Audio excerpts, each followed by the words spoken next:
look at Moiiii, can Moiiii, look at Moiiii, please.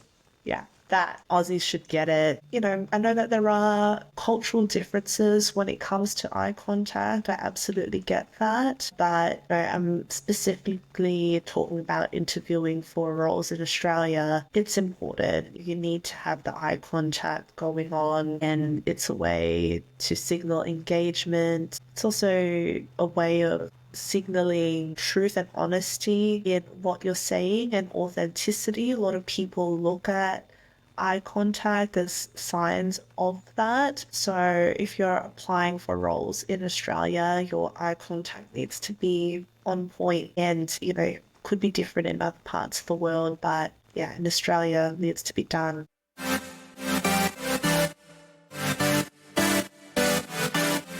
Really loving this background. I should use this more often. Okay, well, guys, today I did want to just raise a point. It came up for me a few times this week, actually, as a recruiter interviewing candidates and screening candidates for my open roles. And this is the point around eye contact. So, look at me, can me, look at me, please. Yeah, that Aussies should get it. Okay, so in terms of interviewing, so lack of eye contact has been coming up quite a bit with candidates, and I'm often giving them very honest feedback because I want them to succeed in future interviews. But this is essentially what I've been observing by candidates a few times this week. So I'd be interviewing them, and they'll be looking at me or not looking at me like this the entire time, and that essentially be talking me through their career history, the type of role they'll be after, talking to me about their technical skills and sharing examples about projects that they've worked on looking like this. And it's very off-putting and distracting as an interviewer.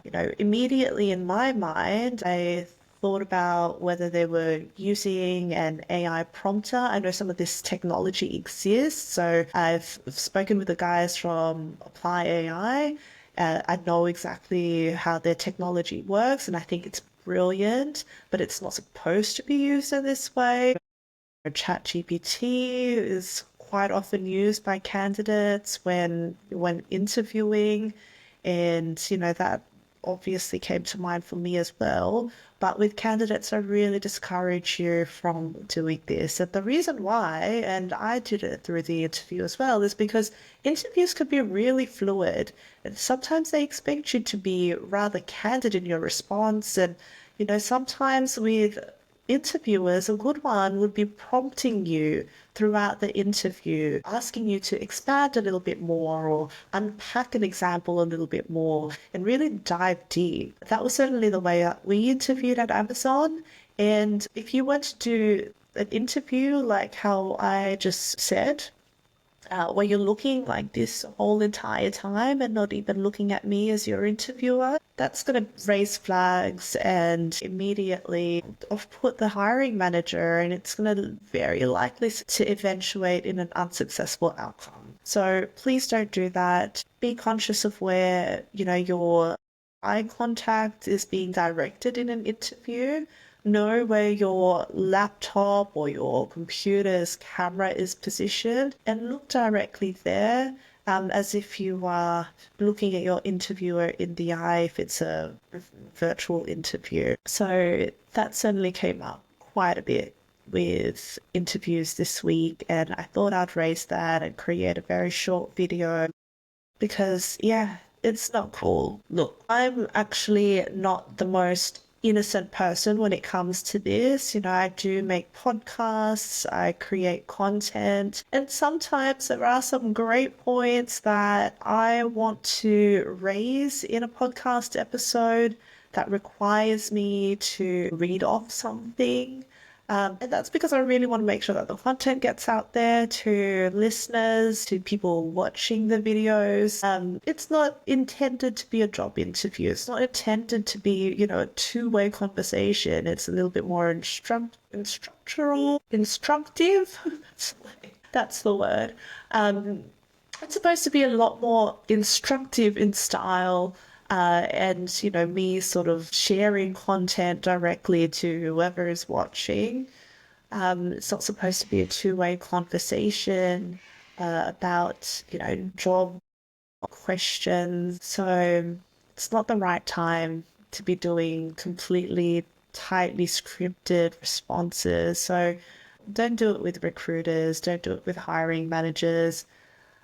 A lot of the time your all the information you need is up here and you just need a general structure. If you've prepared, you should have responses to star questions, responses to general questions such as tell me about yourself, tell me a little bit more about your experience, your current situation. All those things you should be coming into an interview already in your mind rather than having to rely on a very rigid script to get you through. So that's my advice.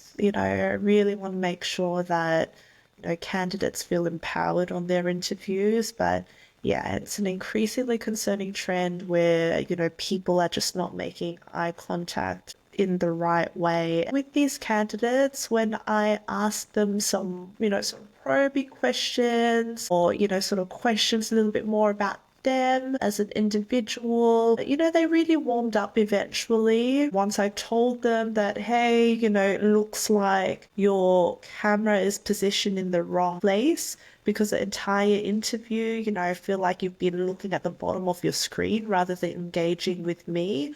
Once they got that feedback, they repositioned their camera, repositioned where they were sitting or like their screen angle, whatever it was.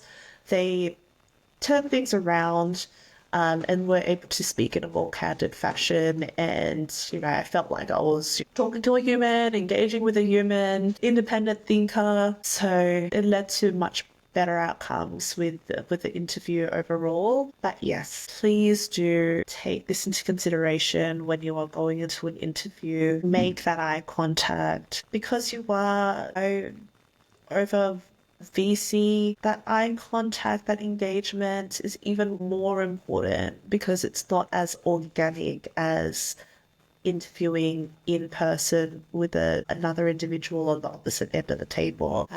You really need to work hard at it, and making sure that your eye contact is right is super important. I know that there are cultural differences when it comes to eye contact. I absolutely get that, but I'm specifically talking about interviewing for roles in Australia. It's important. You need to have the eye contact going on, and it's a way to signal engagement. It's also a way of signaling truth and honesty in what you're saying and authenticity. A lot of people look at eye contact as signs of that. So if you're applying for roles in Australia, your eye contact needs to be on point and, could be different in other parts of the world, but yeah, in Australia needs to be done. So make sure that that camera is at the right angle when you're doing a VC call. It's okay to have some loosely planned, star responses or interview content, but do not rely on them solely during an interview. Some candidates have asked me whether they should go to an interview with notes, a notepad. I generally discourage that. But if you do have, I guess some, one-line responses, some one-line material to jot your memory when it comes to a particular interview example, then by all means. But if it's beyond that, it's going to really look like that you're reading off something and it's not going to work in your favor during the interview. So hope that's some food for thought. Wishing everyone the best with their job interviews, and I hope that was helpful. Thanks. Bye.